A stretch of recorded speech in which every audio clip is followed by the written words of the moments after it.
boy, this one, I don't know how to answer it, and I wrote the question. All right. What's left on the hope scale for the New Orleans Saints? All right, let me ask you this. The conversation we were just having. Sure. Take emotion out of it. Take the fans, our loyal listeners out of it, and knowing that they want blood. Take the fact that probably a lot of players in the locker room probably want blood. And we're talking about, well, this crazy Mickey Loomis, he looks beyond the results. Honest answer, though. Derek Carr comes back this week. Maybe he'll have a little rust in the first game back, but be certainly healthy in a couple weeks. Got the bye. Schedule's seemingly pretty easy. Eric McCoy comes back probably the week after that, maybe. All these guys came back today. You're not getting Paulson Adebo back. You're not getting Shaheed back. Who knows how long Marshawn Lattimore is going to be out now with his second hamstring injury. Injuries will keep coming. But, like, honest to goodness, do you think if you stay the course with the head coach and these guys came back, these important players came back, that this team could win half their games for the rest of the season? Yeah, I do. Yeah. I think I still feel that way. I used to definitely feel that way. How many games are left? What are they? 10 games. 10 Can games? they go 5-5? Yeah, I think they could. All right. I also believe that. I wouldn't bet on it, but I think I see a path to it. Second part of that question, is that a noble goal? It is. It'd probably keep DA's job. It'd probably keep Derek Carr at quarterback. It'd probably show, hey, this was the injuries. We were in all the games without these massive injuries. We were 7-6 or whatever.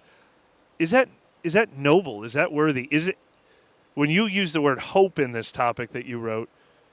If you're a Saints fan, should you want to see them go 5-5? Are you so tired of this? I mean, look, the coach aside, no, you shouldn't want to see them go 5-5. You should want to see them get like a great draft pick. I know. That's really what if I were if I was sitting in the stands, that's what I would be hoping for at this point. I want a good draft pick, and that's just how people relate with the team. Like, you want to get that person that gives you hope. So, like, keeping this afloat as a fan of the team, like, I don't think that bestows you with this like great deal of hope. Like, you want the hope of someone that can put you on their back and carry you to that. And I don't think that person exists. Like, that isn't the head coach right now. That isn't the quarterback right now.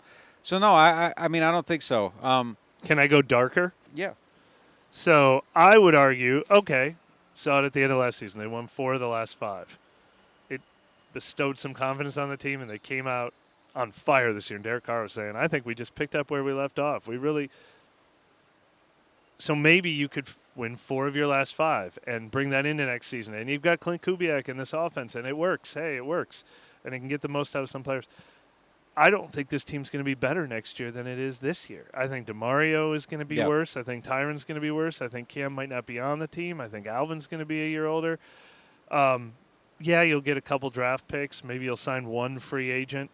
But I don't think you can build off this and think it's going to be great next year either. It's a tough time to be a Saints fan. I mean, if they were a deeper team and didn't get super injured, I really do believe, though, that the season could have been okay. Like, I do. Oh, I do too. Yeah, I do. So they could have been a hit reset and have better health. This absolutely could be a 10-win team. I see it in this team, or I saw it in this team. I have no problem with that. But like, if the problem that the biggest problem that DA has, and I'm not saying this to give him an excuse, I'm just saying, like, in the framing of the conversation, how people would sit around and talk. I mean, you kind of see it with Shanahan right now a little bit, but if Andy Reid's team, let's not use Andy Reid because they've won multiple Super Bowls. That's not fair. But, like, yeah, I mean, like if you tear through the 49ers even a little bit deeper and they lose 5-6 games in a row with the quarterback, both starting wide receivers, 3 of their starting offensive linemen. The Rams just did it. They started 1-4. Yeah, good example. You give McVay. You aren't looking at McVay like, boy, that guy's a he's a bum. He failed. You're looking at it like, wow, they had a lot of injuries and that sucks for them. And then they win a game. It's like, wow, they're back. They might find a way to get there. And it's just hard to sit here and have a conversation outside of anything else for DA because we haven't seen any type of heights that gives you the reason to say, yeah, he can figure this out. He'll be all right. Just let him get his players. He'll get there. It's just kind of, well, it didn't get there last year. It didn't get there the year before, and it's not going to get there again. And that's kind of where it's at for him. So as we sit here now, it's kind of hard to have any type of conversation about hope that's tied to that because there hasn't been anything beyond that. So it's That's just the thing. The Rams got healthy, and they got back to being the Rams the other night. They've won 2 in a row, looked really good in Minnesota. I think the Saints can get healthy and get back to being the maybe one game over 500 team.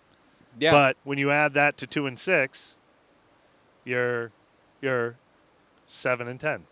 That you can hope for 7-10. You can't hope for 10-7. Yeah, I don't know. I want to see better than 5-5. Yeah. I don't know if they can get there.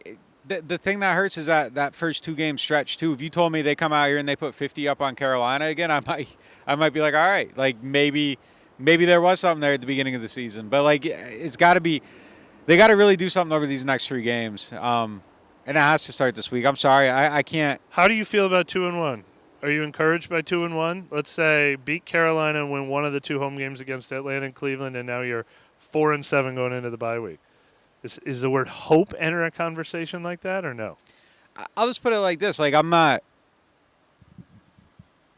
never someone that so stood in on a take that I'm going to stand there and keep screaming, even if is a take. As there's new information. So you get your quarterback back.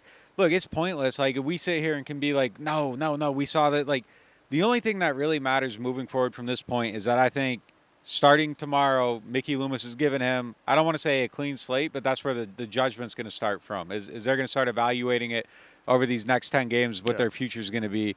So really, if he earns it over the next time, fine, then he earns it. But it doesn't matter if we sit here and say, no, they should go.